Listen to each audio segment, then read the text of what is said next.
शेर और शहजादी की मोहब्बत की कहानी बहुत समय पहले एक विशाल और जादुई राज्य में एक खूबसूरत शहजादी रहती थी जिसका नाम शहजादी था। वह अपनी दयालुता, बुद्धिमत्ता और बेमिसाल सुंदरता के लिए जानी जाती थी।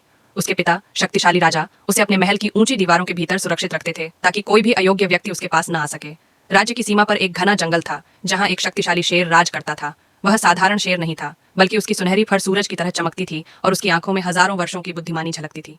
उसकी बहादुरी और ताकत के किस्से पूरे राज्य में मशहूर थे, लेकिन कोई नहीं जानता था कि उसके दिल में गहरा अकेलापन था।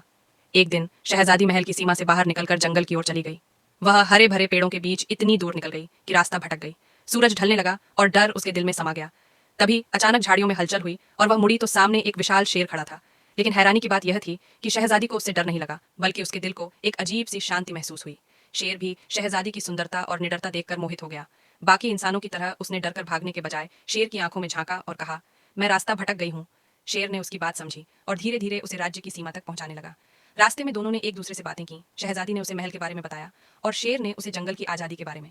दोनों के बीच एक अनोखा रिश्ता बनने लगा। समय बीतता गया, लेकिन शहजादी शेर को भूल नहीं पाई। हर शाम वह चोरी छुपे जंगल में आती और शेर से मिलती। वे साथ में कहानियां साझा करते, हंसते और चांदनी रातों में खामोश बैठकर एक दूसरे की मौजूदगी का एहसास करते।